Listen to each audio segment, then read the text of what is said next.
I'm Sarah Shamma. I'm an artist, painter. I was born in Damascus, Syria in 1975 to a Syrian father and a Lebanese mother. Now I live and work in London. I moved here 5 years ago. Since my graduation, I had many exhibitions in Syria and around the world.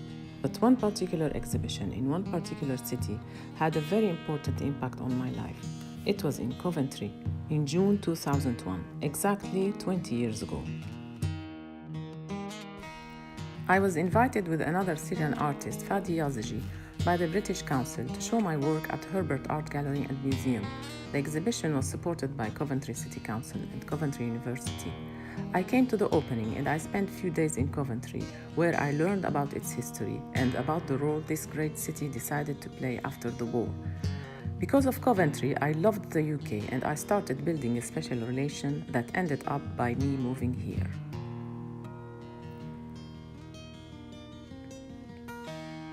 In 2004, I won the fourth prize at the BP Portrait Award in London.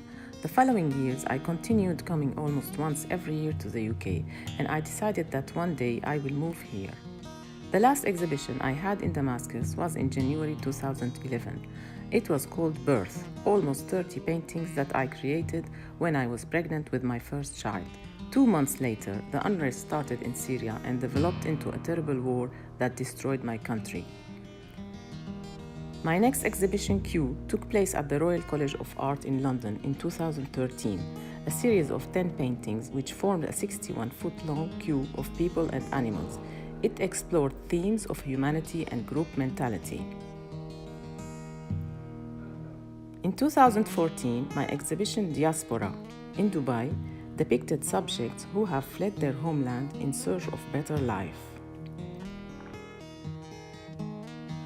In 2015, another exhibition in London entitled World Civil War Portraits.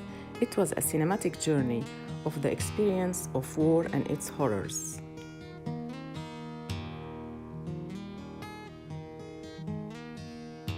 In 2016, I moved to London with my family.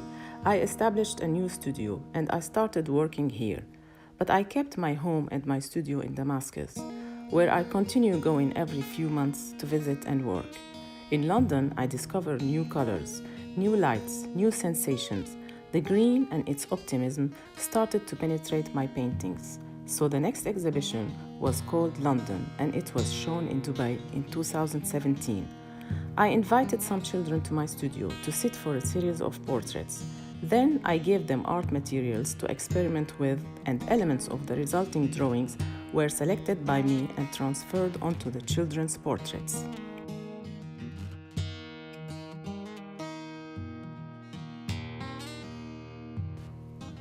In 2019, I collaborated with King's College London to create an exhibition that portrayed women's experiences of modern slavery.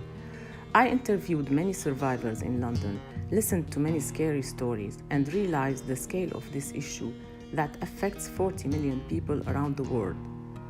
After London, the exhibition Modern Slavery became a touring exhibition. It went to Chester Cathedral in 2020. This year it is going to Luton, then to Ely Cathedral, and it is booked in other venues for 2022 and 2023. Today, I'm very happy to participate with this video in Coventry Welcomes Festival that coincides with the Refugee Week, especially this year that Coventry is the UK City of Culture. Coventry inspired me and continues inspiring me, and now, after the war in Syria, Coventry became a role model that I hope Syria will follow. Coventry was destroyed during war, but instead of facing the war and its elements with hate, it faced them with love. It became the city of peace and reconciliation, the city of sanctuary for thousands of refugees, and started the concept of twin cities. Only with these principles, the people of Coventry were able to rebuild their beloved city and their lives.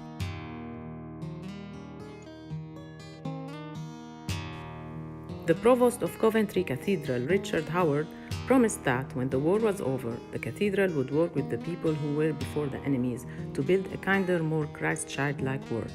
I hope that Syria will learn from Coventry. I hope that we forget our wounds, we reconcile with each other, and we rebuild our country.